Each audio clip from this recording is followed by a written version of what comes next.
toxic work culture that we find in different organizations across the spectrum. So whether you're talking about banking, you're talking about consulting, I mean, you will see. I have friends who work in top consulting firms. I'm not going to mention names, and their frustration is real. Some of them, send me. I've had a few people send me screenshots of the emails they get, saying, the guy towards the end, he saw the email where it said his performance review, right? The frustration alone, and it's not only there, it's pretty much everywhere. I started my career back in 2006 in the banking industry, actually.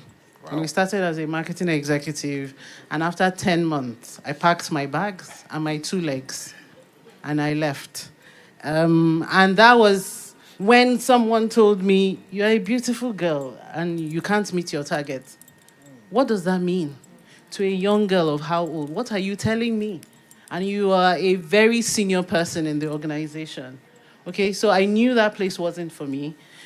In working in the bank, I had been exposed to many levels of sexual harassment, not within the bank, but with clients. You go into an office, you're trying to meet your target, and you're at the mercy of whoever you're trying to speak with. You understand? I did experience, or rather, there was a time when I went. So we used to do cold calls then. So it wasn't like we knew anyone, we would just walk in. And the good thing about it, I don't know if it's still like that now, is that back in the day, the fact that you're a banker gives you access to any organization. You just come in and say, "I want to talk to," And I walked in and I wanted to see, the head of the organization. And the PA said he wasn't available, collected my card and said he was going to call me later on, And then around 6 p.m., I got a call from the PA that Oga said he will meet you at so and so hotel. So you understand? And so now I'm talking about the banking sector and how it exposes young ladies, and I'm pretty sure young men as well.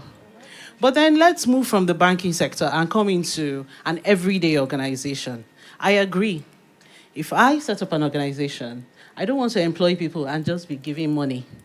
I want my money to bring value to me. How do I ensure that? By setting performance targets, right? But for me, the trick is setting these targets in a way that is humane. You have to remember that you are dealing with real human beings who have issues, concerns, even outside of the organization. And then also you have to put in a system that, allows people to fail, gives people multiple chances. That excessive pressure drives people to do crazy things. I'm pretty sure the guy, I'm not sure we got to know his name, or yeah, I think Kachi or so, in the Target movie.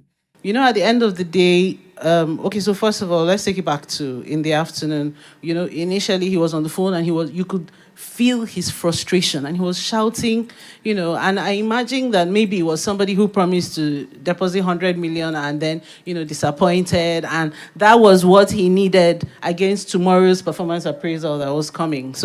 And then later, if you see another call where it was now like he was begging, "Okay, please, please, please," And for me, the question I kept on asking myself was, so where is his support system? He sat down there in the middle of the road and he didn't call anyone, and so so I think it's a 360-degree issue. You're working in an organization that is pushing you too far. You probably live in a household where there's also so much pressure that nobody wants to hear that you're not meeting. And you don't want to lose the job because then you have school fees to pay, you have bills to pay. And so at the end of the day, you resort to alcoholism, drug abuse, and God forbid, suicide. So that's what resonated with me the most. Thank you. Thank you. Please put your hands together for her.